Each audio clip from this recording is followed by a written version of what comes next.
आज के लेक्चर में हम बात करेंगे एनिमल बिहेवियर की। हम अपना न्यू चैप्टर स्टार्ट कर रहे हैं, ठीक है। और हमारा न्यू चैप्टर कौन सा है? एनिमल बिहेवियर, ठीक है। तो अब हम एनिमल बिहेवियर को स्टार्ट करेंगे। अब सबसे पहले हम ये देख लेते हैं कि बिहेवियर होता क्या है। जैसे अगर हम ह्यूमन बींग्स की बात करें तो हम उसमें कहते हैं कि जैसे आप कहते हैं खाना पीना, सोना, जागना, आपका चलना, आपकी जो भी एक्टिविटीज़ होती हैं वो क्या कहलाती हैं? वो बिहेवियर कहलाती है। इसी तरह अगर हम एनिमल्स की बात करें तो हम कहते हैं कि एनिमल्स जो अपनी पूरी ज़िंदगी में जो भी एक्टिविटीज़ करते हैं वो उनका बिहेवियर कहलाता है, ठीक है। तो हम कह रहे हैं कि behaviour refers to the varied activities that an animal performs during life time.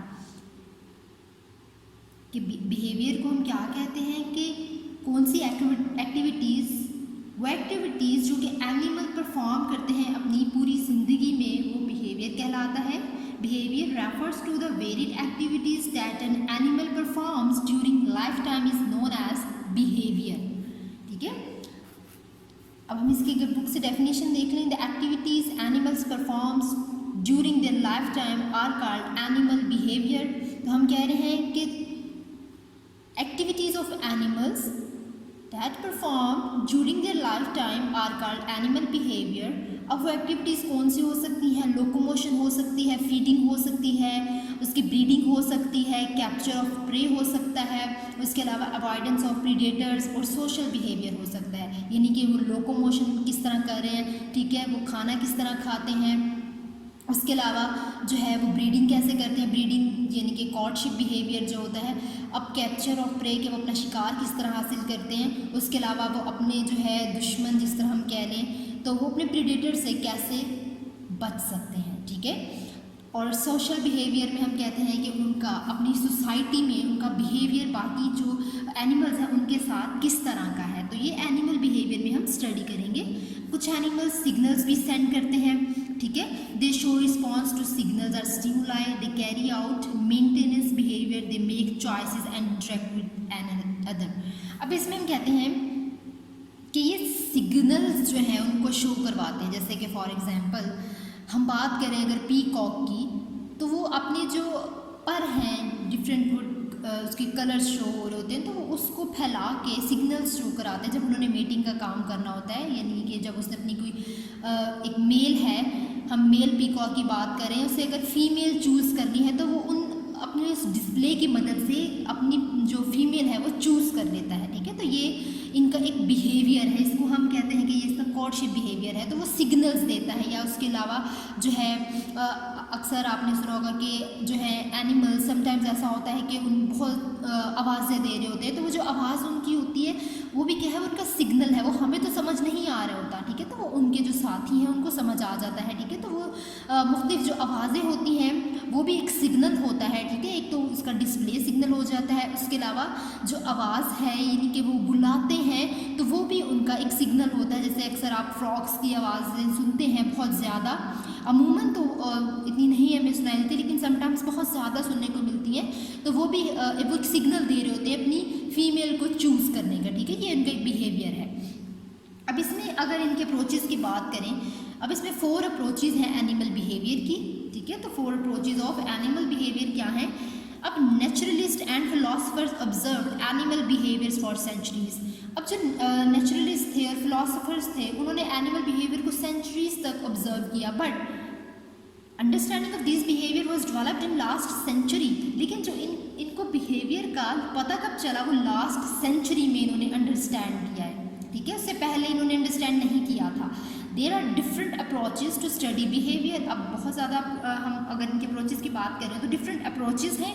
सबसे पहले हम बात करेंगे कंपैरेटिव साइकोलॉजी की। That is a comparative psychology, it's the first approach of the animal behaviour. Comparative psychologist study genetic, neural and hormonal basis of animal behaviour. तो ये इसका एक मेन पॉइंट है जिसके बारे में आपको पता होना चाहिए। या आपसे MCQs भी पूछा जा सकता है कि एक ये लाइन लिख दी जाए और पूछा जाए कि व्हाट इज़ इट, या ये पूछा जा सकता है कि कंपैरेटिव साइकोलॉजी क्या होती है, या फिर पूछा जा सकता है जेनेटिक, न्यूरल और हार्मोनल बेसिस जो है ये किस में होती है, तो आपको पता होना चाहिए ये कंपैरेटिव साइकोलॉजी में होती है। ठीक है, तो अब हम कहते हैं कि कंपैरेटिव साइकोलॉजिस्ट जो होते हैं ये न्यूरल यानी कि जो नर्वस सिस्टम है, जो जेनेटिक्स है, जो हार्मोनल बेसिस होते हैं उनकी स्टडी करते हैं। The psychologist perform experiment in laboratory and field. तो साइकोलॉजिस्ट जो हैं ये एक्सपेरिमेंट परफॉर्म करते हैं लेबॉर्ट्रीज़ में और फील्ड वगैरह में। अब उन एक्सपेरिमेंट्स की मदद से हम एनिमल की लर्निंग को और उनके डेवलपमेंट ऑफ बिहेवियर को समझ सकते हैं। इनकी मदद से हम उसके जो एनिमल है उसकी हम जो वो लर्न कर रहे हैं, जो भी वो डेवलपमेंट कर रहे हैं उसके बारे में हमें पता चल सकता है। The psychologist studies how animal receive information, they also study the processes and nature of the behaviour patterns. अब क्या होता है कि इस स्टडी की वजह से हमें पता चल जाता है कि ये जो एनिमल्स हैं ये किस तरह अपने जो इन्फॉर्मेशन है उसको रिसीव करती हैं। उसके अलावा जो है they also study the processes and nature of the behaviour pattern. उसके अलावा हमें उनके बिहेवियर पैटर्न के बारे में भी पता चल जाता है, उनके प्रोसेसेस के बारे में पता चलता है। उसके अलावा this pattern consist of the animals responses to their surroundings. इन पैटर्न की वजह से हमें एनिमल के जो रिस्पॉन्सेज हैं उनके सराउंडिंग्स के साथ हमें उसके बारे में भी पता चलता है। ठीक है, जैसे फॉर एग्जांपल आप कह रहे हैं कि एक आप कह रहे हैं डॉग है, ठीक है, फॉर एग्जांपल आपने एक डॉग रखा हुआ है तो उसके जो आसपास उसके सराउंडिंग्स हैं, जो उसके बाकी उसके डॉग्स वगैरह होंगे इसके सराउंडिंग्स में, तो उनके साथ उसका बिहेवियर, उनके साथ उनका पैटर्न किस तरह का होता है। ठीक है, तो अब हम कहते हैं इथोलॉजी। अब हमारा सेकेंड पॉइंट इथोलॉजी है। अच्छा, इसमें जो कंपैरेटिव साइकोलॉजी इसमें जस्ट ये जो दो लाइन्स हैं, ये जो दो लाइन्स हैं ना ये ही इंपॉर्टेंट हैं, ये वाली लाइन्स। ठीक है, यहाँ तक। अब इथोलॉजी की बात करें, अब एथोलॉजी हम कहते हैं the study of animal behaviour on the basis of evolution and the natural environment is called ethology. अब आपसे ये भी एमसीक्यूज में पूछा जा सकता है कि the study of animal behaviour is known as ethology, comparative psychology, behaviour ecology. तो आपको पता होना चाहिए कि इथोलॉजी। ठीक है, अब हम इसमें एनिमल की स्टडी तो करते हैं लेकिन किसके बेस पर, हम उसकी एवोल्यूशन के बेस पर स्टडी करते हैं और उसके नेचुरल इन्वायरमेंट के बेस पर स्टडी करेंगे। ठीक है, एक तो एवोल्यूशन के बेस पे और दूसरा नेचुरल इन्वायरमेंट के बेस पे। अब एवोल्यूशन के बेस पे इसलिए स्टडी की जाती है क्योंकि हम देखते हैं कि ये जो इनमें डेवलपमेंट्स हो चुकी हैं वो अचानक से नहीं हुई, उनके एक प्रोसेस है। ठीक है, तो वो जो हम कह रहे हैं कि वो प्रोसेस के थ्रू ये सारी चीज़ें आई हैं। जैसे कि फॉर एग्जांपल आप एंशिएंट रेप्टाइल्स की बात कर लें, अगर अब रेप्टाइल्स की बात करें तो ये फ्लाई नहीं करते, लेकिन एंशिएंट रेप्टाइल्स जो थे वो फ्लाई करते थे। ठीक है, उसके अलावा मैमल्स की बात करें तो मैमल्स भी फ्लाई करते थे। ये पहले की बात है, अब की बात नहीं है। तो ये एवोल्यूशन होती गई। अब तो ये जो हम बात करें अगर इसकी रेप्टाइल्स और मैमल्स की, ठीक है, दे डू नॉट फ्लाई। ठीक है, बट पहले एंशिएंट की अगर बात करें तो फ्लाई करते थे। अब इन्होंने कहा कि इसकी अगर एथोलॉजी की अगर थोड़ी सी हिस्ट्री की बात कर ली जाए, this approach was used by Conrad Lawrence, निको टबर्जन एंड कार्ल वॉन फ्रिच। ठीक है, तो इसको इन साइंसदानों ने इस अप्रोच को इस्तेमाल किया। They were awarded the Nobel prize in physiology और मेडिसिन इन 1973। उसके अलावा इनको नोबेल प्राइज़ भी मिला था 1973 में। ठीक है, तो एथोलॉजिस्ट, अब इथोलॉजी जो इसकी स्टडी करते हैं उसको इथोलॉजिस्ट कहा जाता है। जैसे इसकी स्टडी जिन्होंने की उसको हमने साइकोलॉजिस्ट कहा, इसकी स्टडी जिन्होंने की उसको हम कह रहे हैं, क्या कह रहे हैं, हम उसको इथोलॉजिस्ट कह रहे हैं। अब इथोलॉजिस्ट जो हैं एनिमल्स के बिहेवियर को, ठीक है, स्टडी करते हैं, डिफरेंट एनिमल्स के बिहेवियर को स्टडी करते हैं। उसके अलावा उसका जो ताल्लुक है नेचुरल इन्वायरमेंट के साथ उसको भी ये स्टडी करते हैं। तो यहाँ पर नेचुरल इन्वायरमेंट का जो है बहुत ज़्यादा ताल्लुक है। ठीक है, उसके अलावा हम कहते हैं कि they study the behaviour of closely related species, it gives information about the evolution and origin of certain behaviour patterns. अब क्या होता है कि ये क्या काम करते हैं, they study the behaviour of closely related species की, क्लोजली रिलेटेड स्पीशीज़ जो हैं उनके बिहेवियर को भी स्टडी करते हैं। उसके अलावा ये एवोल्यूशन और ओरिजिन ऑफ सर्टेन बिहेवियर जो पैटर्न्स होते हैं उनकी भी ये स्टडी करते हैं। ठीक है, अब यहाँ पर हिस्ट्री की अगर बात हो रही है तो यहाँ पर चार्ल्स, जब हिस्ट्री की बात होती है, एवोल्यूशन की बात होती है, तो एक साइंटिस्ट है चार्ल्स डार्विन। ठीक है, you are familiar with the Charles Darwin. तो चार्ल्स डार्विन जो है इसने एक्सप्लोर किया था एनिमल्स के एक्सप्रेशन को। तो फर्स्ट टाइम जो एनिमल्स के एक्सप्रेशन है वो किसने एक्सप्लोर किए थे? वो चार्ल्स डार्विन ने एक्सप्लोर किए थे, ठीक है। उसके अलावा एक और साइंटिस्ट आया था जिसका नाम था जॉर्ज रूमेंस, उसका नाम था जॉर्ज रूमेंस। उसने एनिमल की लर्निंग को और एनिमल की इंटेलिजेंस को जो है स्टडी किया था, इन्वेंट किया था, और उसका नाम था George Romanes that invented animal learning and intelligence. अब हम कह देते हैं ethologist are not interested, ethologist are not interested in learning. अब हम कहते हैं कि जो इथोलॉजिस्ट हैं वो लर्निंग में इंटरेस्टेड नहीं थे। They are interested in animal communication, mating behaviour and social behaviour. अगर पूछा जाए कि इथोलॉजिस्ट लर्निंग में इंटरेस्ट नहीं थे तो वो किस चीज़ में इंटरेस्टेड थे? वो एनिमल की कम्युनिकेशन में थे कि वो कैसे आपस में कम्युनिकेट करते थे, उनका कोर्टशिप बिहेवियर क्या था और उनका सोशल बिहेवियर क्या था। अब थर्ड पॉइंट है हमारे पास बिहेवियर इकोलॉजी। अब बिहेवियर इकोलॉजी की अगर बात करें हम तो हम कहते हैं it emphasise the ecological aspects of animal behaviour. अब यहाँ पे जाहिर सी बात है बिहेवियर इकोलॉजी की बात हो रही है तो हम बिहेवियर को स्टडी करेंगे। अब इकोलॉजी क्या है? अब इकोलॉजी के बारे में भी तो आपको पता होना चाहिए ना कि व्हाट इज़ द इकोलॉजी। तो इकोलॉजी हम कहते हैं interaction of organism with environment और interaction of organism with each other, ठीक है, विद वन अनदर कह सकते हैं आप। यानी कि हम इकोलॉजी कहते हैं कि interaction of organism with environment. Ecology कहा जाता है कि ऑर्गेनिज्म का इंटरेक्शन इन्वायरमेंट के साथ या फिर ऑर्गेनिज्म का इंटरेक्शन एक दूसरे के साथ, ठीक है, वो इकोलॉजी कहलाता है। तो अब हम बात कर रहे हैं बिहेवियर इकोलॉजी की, तो यहाँ पे हम कह रहे हैं कि उसकी ecological aspects of animals behaviour. अब उनके दरमियान में हमने बिहेवियर चेक करना, क्योंकि बिहेवियर में हमने जब बिहेवियर की बात कर ली तो बिहेवियर में बहुत ज़्यादा चीज़ें आती हैं। अब इसको हम कह रहे हैं कि द बिहेवियर इकोलॉजिस्ट। अब यहाँ पे इकोलॉजिस्ट आ गया, इकोलॉजिस्ट स्टडीज़, क्योंकि इसमें अब हमने खाने को भी डिस्कस करना है, उसके रिप्रोडक्शन को भी डिस्कस करना है, उसके सोशल बिहेवियर को भी डिस्कस करना है। ये सारी चीज़ें जो है ये क्या है? ये एक बिहेवियर है। तो अब बिहेवियर इकोलॉजी में हमारे पास प्रीडेटर प्री इंट्रैक्शन है, यानी कि वो किस तरह जो है अपने शिकार को हासिल करती है, किस तरह जो उनका शिकार करने होते हैं, यानी कि जिन्होंने इनका शिकार करना होता है, शिकारी होते हैं, उनसे किस तरह बचती है, उनका इंटरेक्शन किस तरह होता है। उसके अलावा फोरैगिंग जो है स्ट्रैटेजीज़ की अगर बात करें, फ्रोगैगिंग का मतलब होता है खुराक की तलाश करना, ठीक है। तो फ्रैगिंग की हम कहते हैं हाउ टू सर्च फूड, किस तरह वो अपनी खुराक जो है वो सर्च करते हैं, ठीक है।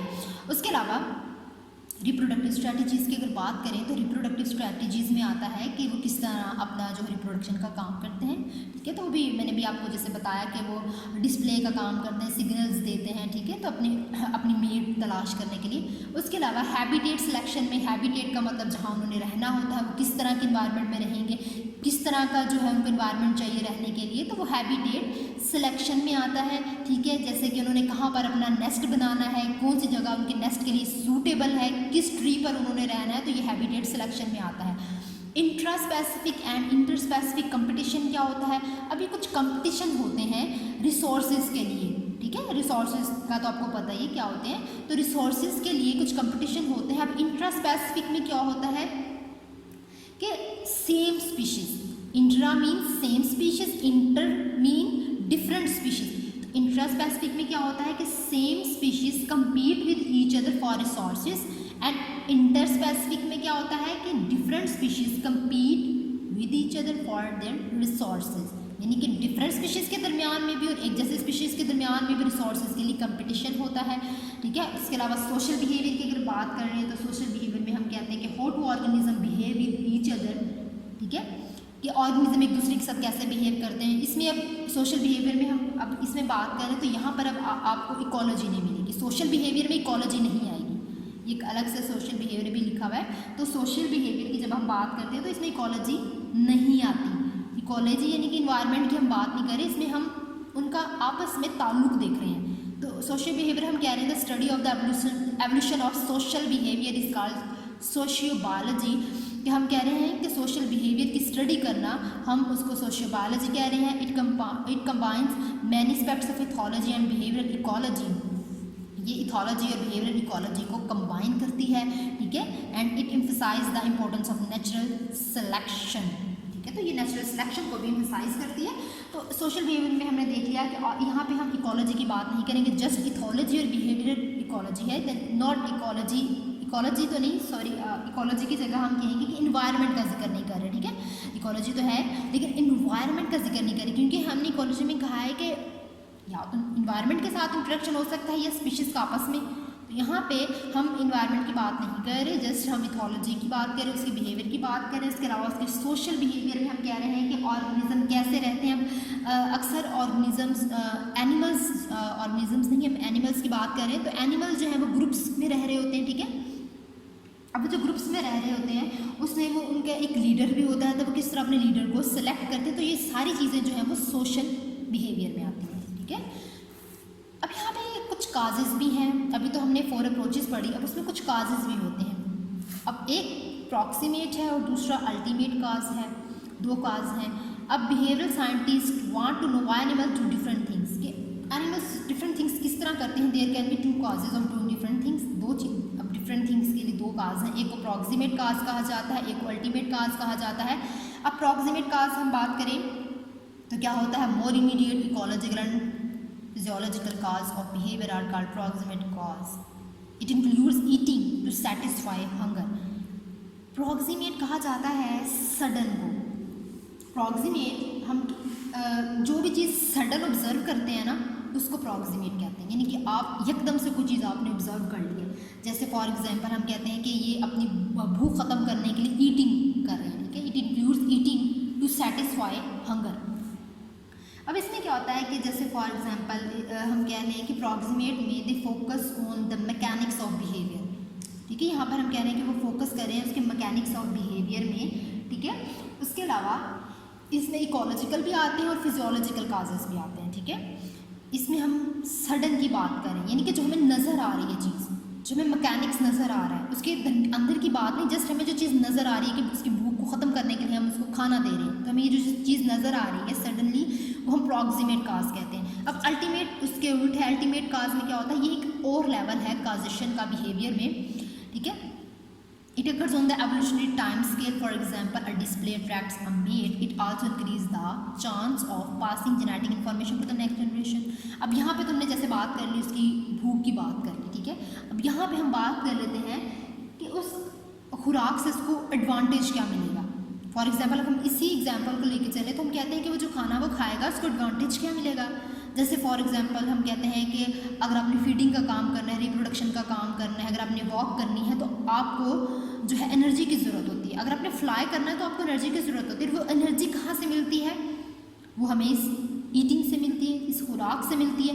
तो इससे अगला प्रॉक्सिमेट से जो अगला हम जो देख रहे हैं कि उस काम के करने से हमें क्या फ़ायदा हो रहा है, वो चीज़ अल्टीमेट काज कहलाती है। जैसे कि हम कह रहे हैं कि वो जो डिस्प्ले कर रहा है, जैसे पीकॉक अपने परों को फैला के मेट को अट्रैक्ट करता है, तो उसकी वजह से क्या होता है, उसका एडवांटेज क्या है, it also increase the chances of passing genetic information to the next generation. उसकी मदद से जाहिर सी बात है जब वो मेटिंग करेंगे तो एक हमें एनिमल मिलता है, फिर उसके बाद उसका जो जेनेटिक इन्फॉर्मेशन है वो भी इंक्रीज होता है पास टू द नेक्स्ट लेवल, ठीक है। तो इसमें हम अल्टीमेट में स्किल्स वगैरह भी सीखते हैं, प्रोटेक्शन वगैरह भी इसमें जो है सीखी जाती है। तो अब हम कहते हैं कि प्रॉक्सिमेट में हमने ईटिंग की बात कर ली, इसमें हमने देख लिया कि उस ईटिंग से हमें क्या एनर्जी मिलती है। उसके अलावा हमने इसमें डिस्प्ले की भी बात कर ली है, ठीक है।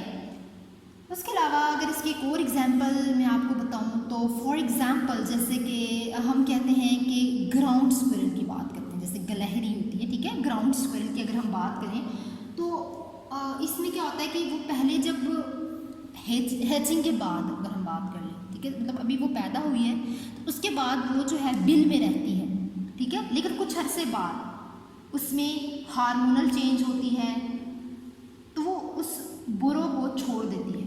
ये वाला काज प्रॉक्सिमेट काज है कि हमें नज़र आ रहा है कि उसने जो है उसमें चेंजिंग्स आ गई हैं और वो उसने बिल छोड़ दिया, ठीक है। ये हमें प्रॉक्सिमेट, हमें जो सामने ज़ाहिर चीज़ नज़र आ रही है वो प्रॉक्सिमेट था। अब अल्टीमेट काज में क्या होगा कि इसमें उसने वो क्यों छोड़ा, ठीक है। तो इन्होंने कहा कि उसको शायद उसको खुराक की ज़रूरत थी, वो अब किसी पर डिपेंड नहीं होना चाहती थी, वो अपनी मर्ज़ी से अपनी पसंद की खुराक चाहती थी। तो ये एक अल्टीमेट काज है, ठीक है। उसके अलावा अप्रॉक्सीमेट को अगर सिंपल वर्ड्स में हम कहते हैं कि किस तरह लिविंग सिस्टम जो है वो काम कर रहा है, जिस तरह हमें बाहर जो चीज़ नजर आ रही है कि काम किस तरह कर रहा है लिविंग सिस्टम, उसका मैकेनिक्स क्या है, वो अप्रॉक्सीमेट कहलाता है। और अल्टीमेट में हम कहते हैं कि why living system are evolve, इसमें एवोल्यूशनरी टाइम स्केल को भी देखा जाता है। एवोल्यूशनरी टाइम स्केल की वो आखिर वो चीज़ एवॉल्व हुई क्यों है, उसका एडवांटेज क्या है, ठीक है। तो why living system are evolve, इसमें हम जस्ट देखते हैं कि why living system are evolve कि वो किस तरह काम कर रही है। अब इसमें हम उसकी एवोल्यूशन की बात करें कि वो किस तरह एवॉल्व हो रहा है, कि उसका एडवांटेज क्या है। तो आई होप अब आपको अप्रॉक्सीमेट और अल्टीमेट काज की समझ आ गई होगी। अब यहाँ पे एक और टर्म है एंथ्रोपोमॉर्फिज्म। एंथ्रोपोमॉर्फिज्म में एंथ्रोप्स जो है हम कह रहे हैं man, Greek word, and anthropos mean man and morph mean form. अब यहाँ पे क्या है कि the application of human characteristics to anything not human is called anthropomorphism. अब यहाँ पे हम कहते हैं कि attributing human emotions to non human animals, यानी कि हम ह्यूमन इमोशंस को किसी नॉन ह्यूमन के साथ मंसूब कर देंगे, ठीक है, कि ह्यूमन कैरेक्टरिस्टिक्स को हमने जो नॉट ह्यूमन, जो ह्यूमन नहीं है, उसके साथ हमने उसको मंसूब कर दिया, एट्रीब्यूट कर दिया, ये कहलाता है एंथ्रोपोमॉर्फिज्म। जैसे कि ह्यूमंस की अगर बात करें तो वो हंसते हैं, रोते हैं, उनमें फीलिंग्स हैं, खुशी का पता है, गम का पता है, लेकिन एनिमल्स में ऐसा नहीं है। तो हम ये सारी चीज़ें जो हैं वो एनिमल्स के साथ रिलेट करते हैं, उनके साथ हम मंसूब कर देते हैं। तो ये चीज़ कहलाती है एंथ्रोपोमॉर्फिज्म, ठीक है। तो ये चीज़ क्या है, ये एंथ्रोपोमॉर्फिज्म कहलाती है कि the human feeling can not be assigned to animal behaviour, these animals do not give accurate human behaviour. अब हम अगर ये एनिमल, ये फीलिंग्स हम ह्यूमन फीलिंग्स जो हैं उनको एनिमल्स बिहेवियर के साथ हम असाइन नहीं कर सकते, ठीक है।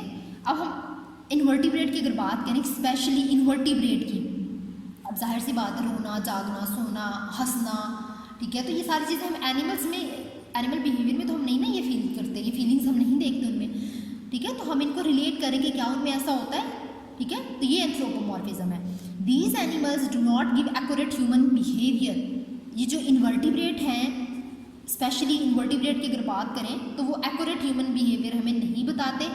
For example an earthworm is placed on a fish hook, it can be explain in 2 ways. हम एक अर्थवॉर्म लेते हैं, उसको एक फ़िश हुक जो होती है, ठीक है, एक फ़िश हुक बनी हुई होती है, बिल्कुल बारीक सी होती है, उस पर हम उस अर्थवॉर्म को लगाते हैं और हम उससे फ़िश का शिकार करते हैं, ठीक है। तो वो 2 तरीक़ों से बताई गई। अगर हम उसे एंथ्रोपोमॉर्फिक एक्सप्लेनेशन के तौर पे देखें, एंथ्रोपोमॉर्फिक, क्योंकि हमने इसमें ह्यूमन के कैरेक्टरिस्टिक्स को एनिमल्स के साथ मंसूब करके देखना है। तो अब हम एंथ्रोपोमॉर्फिक एक्सप्लेनेशन जब देते हैं तो हम कहते हैं कि we think that the fish can hurt the earthworm. हमें लगता है कि जैसे कि क्योंकि हमें फीलिंग्स हमें हैं, तो हमें लगता है कि जो फिश है वो अर्थवॉर्म को हर्ट करेगी या फिर उसको दर्द करेगी। Hurt and pain are the human feeling. अब दोनों हर्ट और पेन जो है वो ह्यूमन फीलिंग्स होती हैं, these are present in our conscious. Thus application of hurt and pain to earthworm is anthropomorphism. तो ये जो हर्ट और पेन हम कह रहे हैं क्योंकि ये ह्यूमन फीलिंग्स है और हम इसको रिलेट कर रहे हैं उस एनिमल के साथ, तो ये चीज़ क्या कहलाती है, ये एंथ्रोपोमॉर्फिज्म कहलाती है, ठीक है। ये तो हमने एंथ्रोपोमॉर्फिक के लिहाज से उसकी एक्सप्लेनेशन देख ली। अब हम उसकी फिजियोलॉजिकल एक्सप्लेनेशन अगर देखें तो हम कह रहे हैं कि we can explain this problem in another way. अब हम इस प्रॉब्लम को किसी दूसरे तरीके से एक्सप्लेन करते हैं। It reduce the anthropomorphic interpretation, ठीक है। हम इसको अब एंथ्रोपोमॉर्फिक इंटरप्रिटेशन से नहीं देख रहे, ठीक है, इसने रिड्यूस कर दिया एंथ्रोपोमॉर्फिक इंटरप्रिटेशन को। We explain it that when the earthworm is placed on the hook certain receptors are stimulated. अब मेन बात क्या है कि उसमें कुछ रिसेप्टर्स मौजूद हैं, ठीक है, वो स्टिमुलेट हो जाएंगे। जैसे अगर ह्यूमंस की बात करें उसमें भी कुछ रिसेप्टर्स मौजूद होते हैं, इसी तरह इनमें भी कुछ रिसेप्टर्स होते हैं जो स्टिमुलेट हो जाते हैं। अब उन रिसेप्टर्स की मदद से उनमें नर्व इम्पल्स जो है वो जनरेट हो जाती हैं और उन इम्पल्स की वजह से उनमें हम कहते हैं उनके न्यूरॉन के ज़रिए उनमें रिफ्लेक्स एक्शन काज होता है और उससे उनमें कंट्रैक्शन आती है। जब उनमें ये सारी जो मसल्स हैं, ठीक है, वो रिफ्लेक्स एक्शन हो रहा है तो उनके जो मसल्स हैं वो क्या करते हैं, वो कंट्रैक्शन का काम कर रहे हैं and then allows a worm to escape from the hook, ठीक है। तो वो बाद में it allows a worm to escape from the, तो वो जो कंट्रैक्शन हो जाती है मसल्स की तो वो अलाउ कर सकते हैं कि एस्केप कर सकें उस हुक से। This explanation gives the actual mechanism of reflex, it does not give the feeling of earth. अब ये एक्सप्लेनेशन हमें बता रही है कि ये एक एक्चुअल मैकेनिज्म है रिफ्लेक्स का, ये कोई फीलिंग्स का चक्कर नहीं है, ये रिफ्लेक्स का मैकेनिज्म है, it's not the feelings of the earthworm. तो ये प्रोसेस कहलाता है एंथ्रोपोमॉर्फिज्म।